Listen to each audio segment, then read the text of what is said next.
خصائل مصطفیٰ صلی اللہ علیہ وآلہ وسلم قرآن اور احادیث کی روشنی میں دعا ہے کہ اللہ رب العزت مجھے حق بیان کرنے کی توفیق عطا فرمائے، اور پھر اللہ تبارک و تعالی ہم سب کو اس پر صحیح عمل کرنے کی توفیق عطا فرمائے۔ سامعین کرام، نبی کریم صلی اللہ علیہ وآلہ وسلم کی بہت سارے معجزات ہیں، کمالات ہیں، خصائص ہیں۔ اس کے بیان کرنے سے علماء، شعراء، ادباء، فصحاء اور بلغاء یہ عاجز ہیں، یعنی مکمل طور پر کما حق ہو یہ بیان نہیں کر سکتے، لیکن ہر ایک محدث ہیں، سیرت نگار ہیں، وہ اپنی بساط کے مطابق کوئی کتاب تحریر کرتا ہے، جس طرح قاضی ایاز نے الشفاء بتعریف حقوق المصطفیٰ صلی اللہ علیہ وآلہ وسلم، امام جلال الدین سیوطی رحمۃ اللہ تعالی علیہ نے خصائص کبریٰ، علامہ ابن کثیر نے سیرت میں البدایہ والنہایہ، سیرت ابن ہشام، پیر کرم شاہ الازہری رحمۃ اللہ تعالی علیہ نے ضیاء النبی، سیرت کے میدان میں اور تفسیر کے میدان میں ضیاء القرآن، یعنی ہر مفسر محدث اپنی بساط کے مطابق جو ان کی استطاعت ہے وہ قلم اٹھاتے ہیں، تقریر، تحریر۔ تو غرض یہ مشکات المصابیح کی حدیث ہے،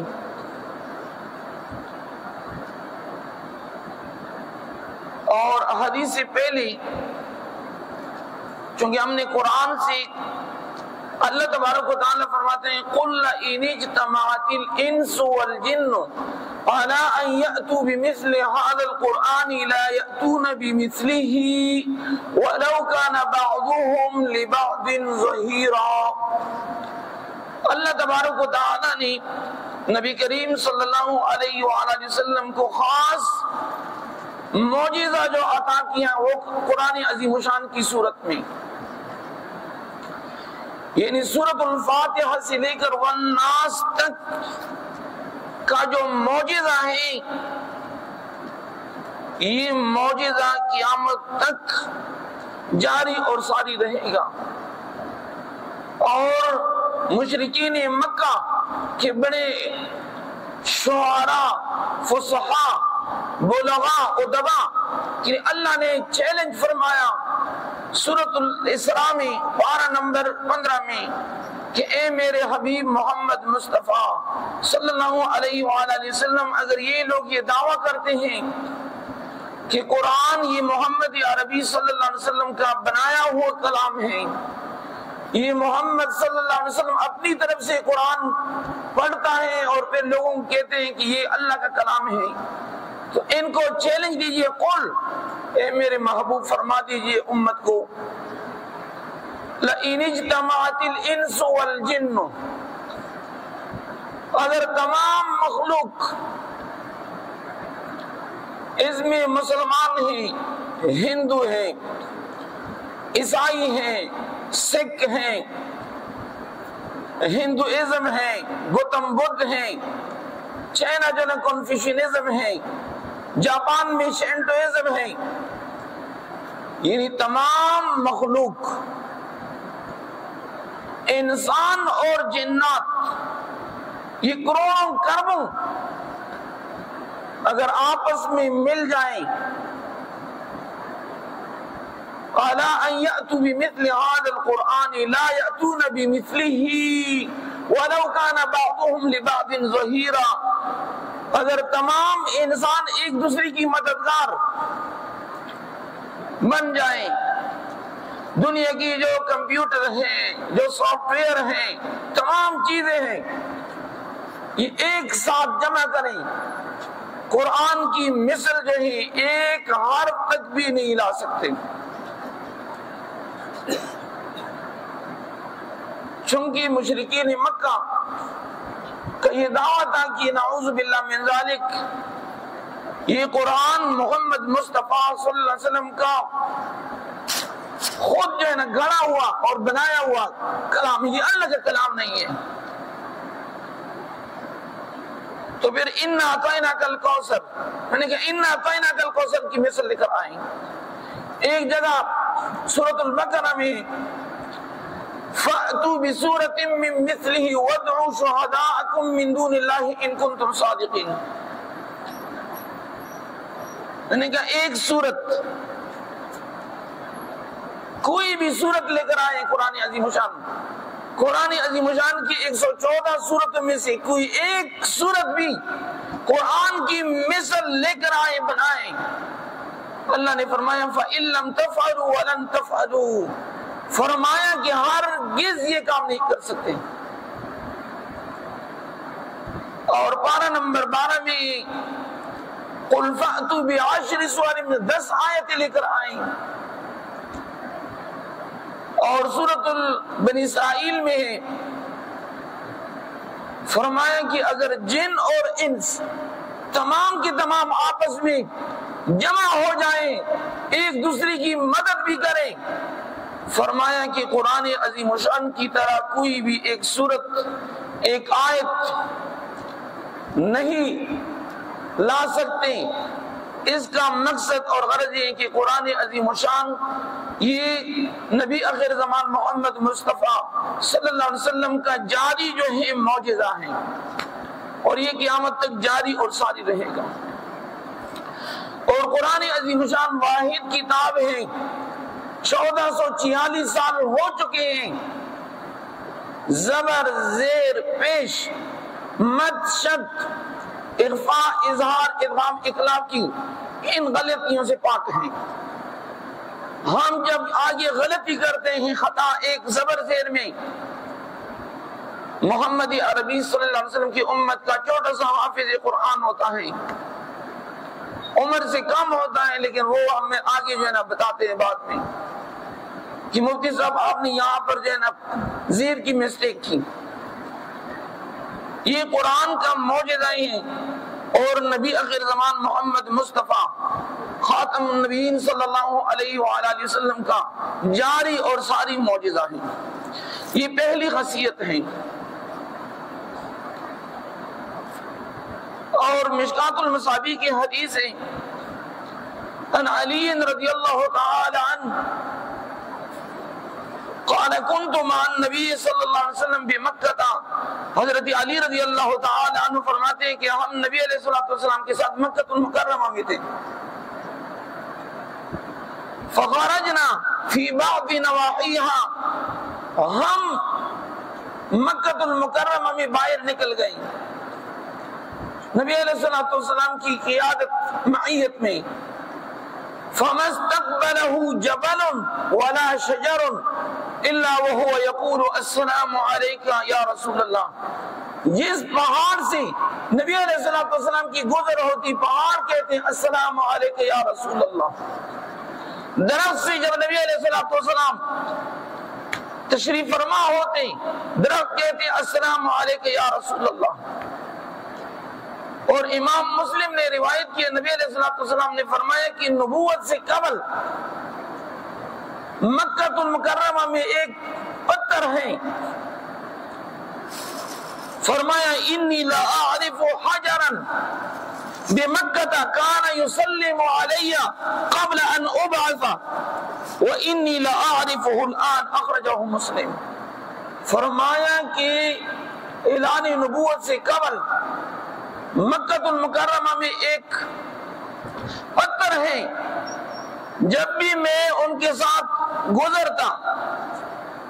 تو وہ پتھر کہتے السلام علیک یا رسول اللہ، السلام علیک یا نبی اللہ۔ اس کا معنی اور مقصد یہ ہے کہ ہر ایک چیز نبی علیہ السلام کو پہچانتی بھی ہے، نبی علیہ السلام کے ساتھ محبت بھی کرتے ہیں۔ اب دیکھیے جو احد پہاڑ ہے، احد پہاڑ. عن انس بن مالک رضی اللہ تعالی عنہ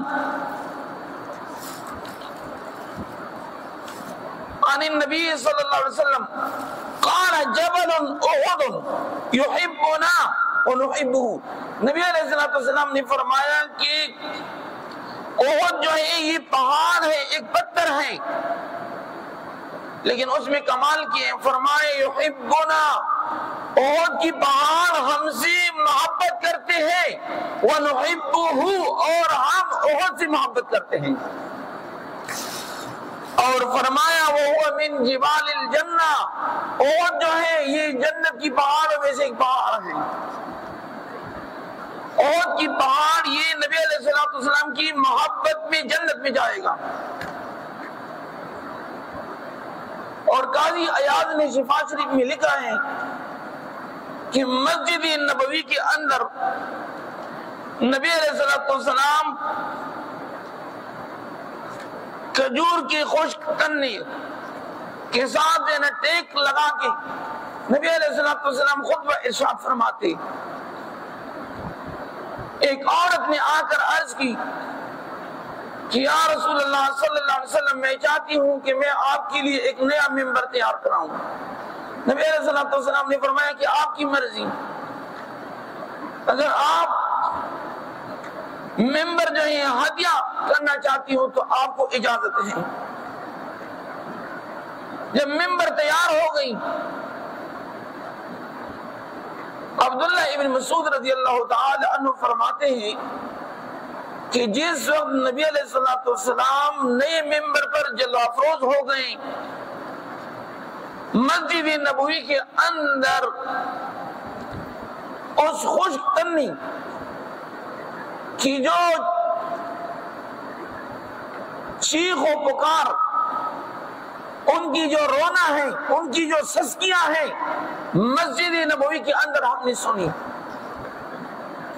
اور فرمایا کہ جس طرح جو اونٹنی کا بچہ ہوتا ہے، جب ان کی جو ماں ہے اونٹنی گم ہو جاتی ہے، جو بچہ ہے جس طرح اپنی ماں کی محبت میں وہ تڑپتی ہے، چیختی چلاتی ہے، عبداللہ ابن مسعود رضی اللہ تعالی عنہ نے فرمایا کہ وہ خشک تنہ نبی علیہ السلام کی فراق میں، جدائی میں، اونٹنی کی بچی کی طرح چیختی چلاتی اور ان کی سسکیاں ہم نے مسجد نبوی کے اندر سنی. نبی علیہ السلام آ گئے اور خوش تنی سے مصافحہ کیا، تسلی دی. اور پھر عبداللہ ابن مسعود فرماتے کہ نبی علیہ السلام نے قریب ہو کر ان سے فرمایا کہ اگر میں دعا کروں کہ اللہ تجھے زندگی عطا کرے، چونکہ کھجور کا خشک تنہ تھا، میں دعا کروں گا اللہ تجھے زندگی عطا کرے گا، قیامت تک حاجی آئیں گے مدینہ المنورہ میں، آپ کا میوہ کھائیں گے،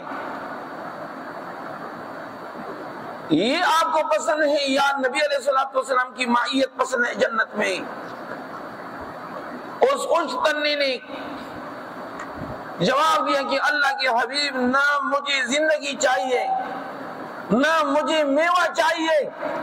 مجھے صرف اور صرف چاہیے نبی آخر زمان محمد مصطفیٰ صلی اللہ علیہ وسلم کی محبت اور معیت چاہیے. میرے لیے یہ دعا کریں کہ اللہ تبارک و تعالی مجھے جنت الفردوس میں آپ کا جو مقام ہے اس مقام پہ مجھے جنت میں زندگی عطا کریں، بس میں آپ کی دیدار سے مشرف ہوتی ہوں. اور شیخ حسن بصری رحمت اللہ تعالی علیہ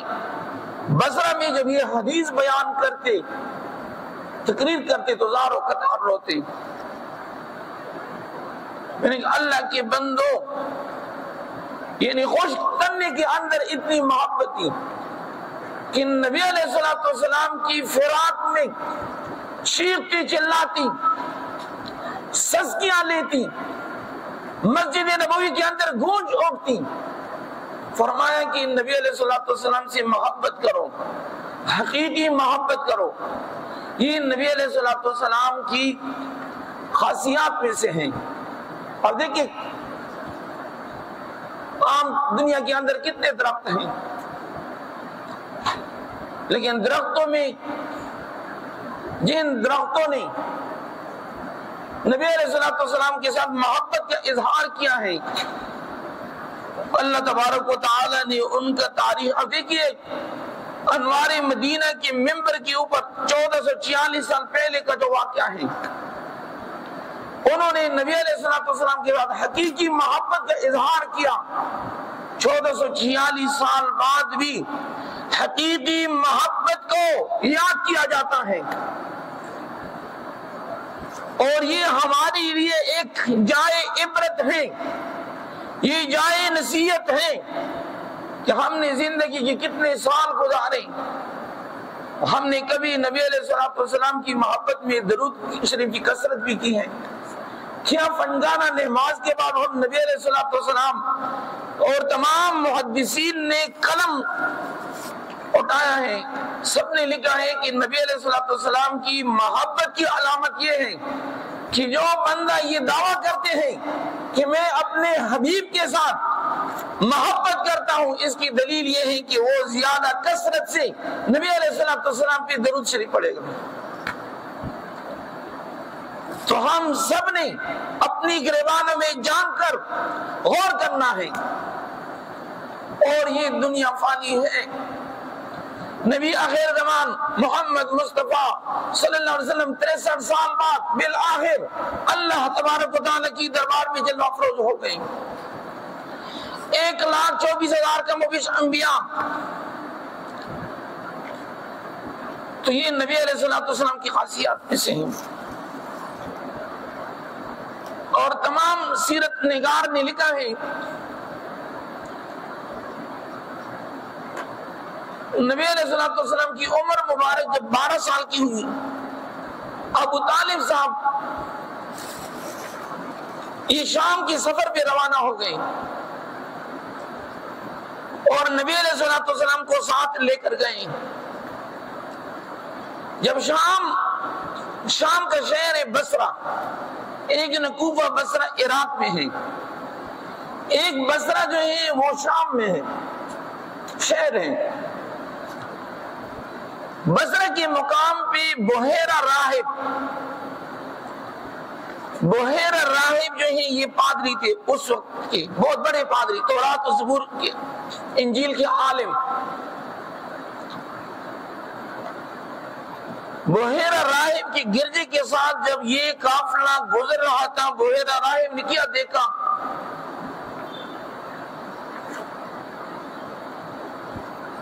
کہ جو پتھر ہیں وہ سجدہ ریز ہو گئی، چونکہ اس قافلے میں محمد مصطفیٰ صلی اللہ علیہ وسلم۔ بحیرہ راہب نے دیکھا کہ بادل کا جو سایہ ہے اس بچے کے اوپر، جس طرف نبی علیہ الصلوۃ والسلام مڑتے ہیں بادل کی جو سایہ اس طرف مڑتی ہے، اور انہوں نے دیکھا کہ جو درخت ہیں اور پتھر ہیں جہاں سے نبی علیہ السلام گزرتے ہیں وہ سجدہ کرتے ہیں، اور یہ جو درخت ہیں اپنی جو ٹہنی ہے جہاں بھی وہ بیٹھتے ہیں اپنی ٹہنی کے ذریعے محمد مصطفیٰ صلی اللہ علیہ وسلم سایہ کرتے ہیں۔ بحیرہ راہب باہر آگے قافلے کے لیے، میں نے کہا جی ٹہریے، رک جاؤ،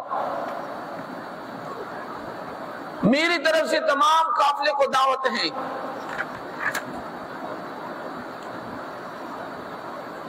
دسترخوان جو ہے سج گئی، لوگ سارے کے سارے آ گئے، قریش مکہ کے بڑے بڑے سردار، چونکہ نبی علیہ السلام کا عمر 12 سال تھا، تو انہوں نے قافلے کی سامان کی پہراداری کے لیے وہاں پہ چھوڑا۔ بحیرہ راہب نے کہا کہ وہ محمد کہاں پہ، وہ جو بچہ ہے؟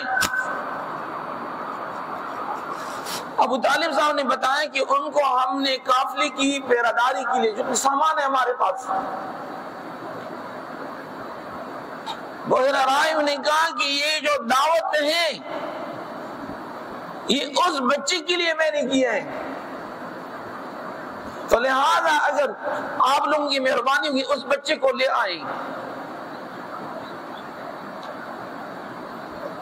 کھانے سے جب فارغ ہو گئی تو بحیرہ راہب نے کہا کہ ان کے بڑے کون ہیں؟ میں نے کہا والد کون ہیں؟ ابو طالب صاحب نے کہا کہ میں ان کا والد ہوں۔ بحیرہ راہب نے کہا کہ تورات میں لکھا ہے کہ محمد صلی اللہ علیہ وسلم کے والد ولادت سے پہلے دنیا سے رخصت ہوں گے، آپ والد نہیں ہو سکتے۔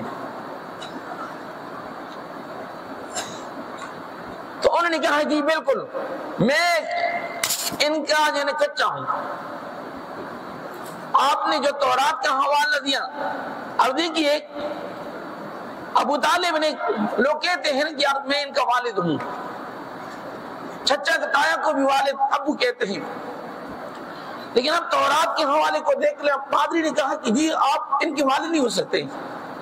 تورات کے اندر لکھا ہے کہ نبی آخر زمان محمد مصطفیٰ صلی اللہ علیہ وسلم کی ولادت سے قبل ان کے والد عبداللہ دنیا سے رخصت ہوں گے۔ میں نے کہا جی بالکل آپ نے صحیح فرمایا، میں نے کہا آپ چچا ہیں، ٹھیک ہے۔ میں نے کہا یہ جو بچہ ہے میں تورات کا حافظ ہوں، تورات زبور انجیل میں لکھا ہے کہ نبی آخر زمان جب نامدار ہو جائیں تو نبوت کا دروازہ بند ہو جائے گا۔ بحیرہ راہب نے کہا کہ اگر اجازت ہے میں ان کی پشت کندھوں کے درمیان میں دیکھتا ہوں، تورات میں لکھا ہے کہ ان کا مہر نبوت جو شانہ ہے کندھوں مبارک کے درمیان ہوگا۔ جب دیکھ لیا تو خاتم النبیین محمد مصطفیٰ صلی اللہ علیہ وسلم کا مہر دیکھ لیا۔ بحیرہ راہب نے کہا کہ یہی تورات کا جو حوالہ ہے، یہی بعینہ ہی 100% یہی نبی آخر زمان ہے محمد مصطفیٰ صلی اللہ علیہ وسلم۔ اور تیسری علامت یہ ہے کہ جس وقت یہ بچہ پہاڑ سے نامدار ہو گئے تو میں نے دیکھ لیا کہ پتھر جو ہے سجداریز ہو گئے۔ تورات کے اندر لکھا تھا کہ نبی آخر زمان کی تعظیم میں درخت بھی سجدہ کریں گے اور پتھر بھی سجدہ کریں گے، اور جو بادل ہے، بادل جو ہے سایہ فگن ہوں گے۔ جس وقت یہ آ رہے تھے تو میں نے دیکھ لیا کہ سایہ جو ہے تمام قافلے کے قریش مکہ کے بڑے بڑے سردار، بڑے بڑے تاجر، امیر ترین، لیکن بادل کا سایہ محمد مصطفیٰ صلی اللہ علیہ وسلم۔ بحیرہ راہب نے کہا کہ میں تجھے نصیحت کرتا ہوں ابو طالب صاحب کہ تورات میں لکھا ہے کہ ان کے دشمن یہود ہوں گے، وہ کوشش میں ہوں گے کہ ان کو نقصان پہنچائیں۔ اللہ جو کام کرتا ہے وہ آخر تک لے کر جاتا ہے، لیکن احتیاط جو ہے ضروری ہے۔ میں تجھے وصیت کرتا ہوں کہ ان کو قافلے میں واپس لے کر جائیں۔ تو تاریخ میں لکھا ہے کہ جو ہی ان کا قافلہ واپس روانہ ہو گیا، 7 بندے آ گئے یہود کے، بحیرہ راہب کی جو گرجے میں آ گئے۔ انہوں نے پوچھا کیا مطلب ہے کہ جی نبی آخر زمان محمد مصطفیٰ صلی اللہ علیہ وسلم کی تلاش میں ہم نکلے ہیں، اور ان کی پیشن گوئی ہو چکی ہے کہ وہ دنیا میں تشریف لا چکے ہیں، چونکہ وہ تمام دنیا کے اندر انقلاب برپا کریں گے۔ پہلے جو ہے اللہ نے فرمایا وَإِن مِّنْ أُمَّةٍ إِلَّا خَلَا فِيهَا نَذِيرٌ وَلِكُلِّ قَوْمٍ عَادٌ، ہر قوم کے لیے ایک نبی ہوتا، جس طرح ہر محلے اور ایک چودھری ہوتے ہیں، ملک وغیرہ، اس طرح ہر قوم کے لیے اللہ ایک پیغمبر بھیجتے، نذیر ڈرانے والا۔ لیکن یہ نبی آخر زمان محمد مصطفیٰ صلی اللہ علیہ وسلم یہ قیامت تک تمام عالمین کے لیے، یہود ہیں، نصارہ ہیں، ہندو ہیں، سکھ ہیں، تمام کے لیے یہی، اس کے بعد کسی نبی نے آنا نہیں۔ اور دیکھیے، اور یہ تمام سیرت نگار علامہ ابن کثیر نے البدایہ والنہایہ میں سیرت ابن ہشام میں اس کو ذکر کیا ہے۔ سامعین وقار، نبی کریم صلی اللہ علیہ وآلہ وسلم کی جو خصائص ہیں، کمالات ہیں، میں ایک کمال جو ہے کہ نبی علیہ السلام کا پسینہ مبارک مشک و عنبر سے زیادہ خوشبودار ہوتا، اور انہوں نے لکھا ہے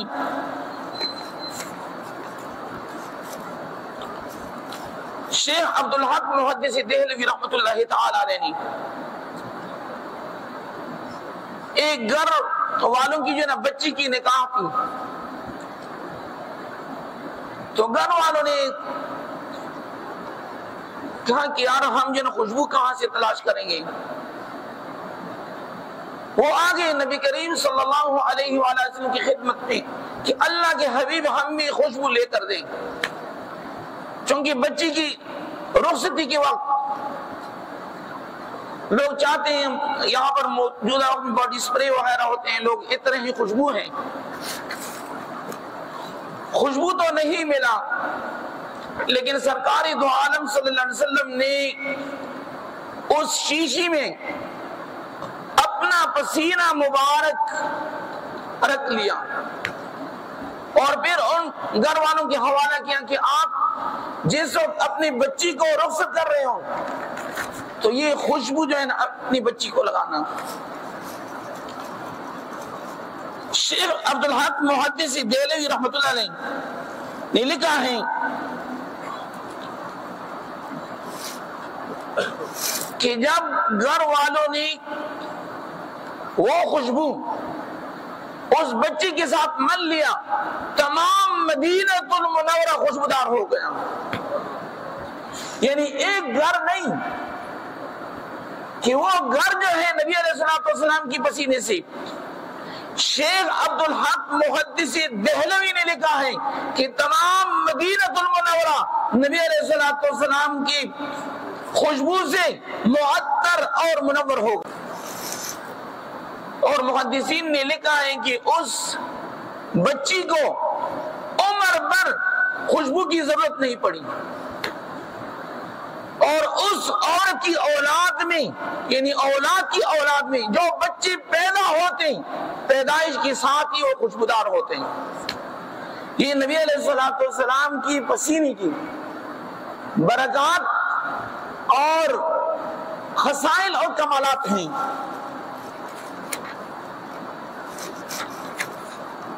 سامعین وقار، ان ربیہ ابن کعب، ربیہ ابن کعب صحابی ہے، انہوں نے نبی علیہ السلام کی خدمت کی، وضو کے لیے پانی دیا، اور رات کے وقت ہے تو خدمت نبی علیہ السلام کا یہ طریقہ ہوتا ہے، جو خدمت کرتے ان کو نوازتے۔ اس نبی علیہ السلام نے فرمایا کہ جو خادم آپ کو کھانا لے کر آتے ہیں، فرمایا کہ پہلا حق یہ ہے کہ خادم کو اپنے ساتھ کھانے پہ بٹھائے، یعنی کھانے کی آداب میں سے ہیں۔ ہم تو جو بڑے ہیں کھانے جو ہے نا لذیذ کھانے کھاتے ہیں اور وہ بیچارے جو نا دیکھتے رہتے ہیں۔ نبی علیہ السلام نے فرمایا جس نے آپ کی خدمت کی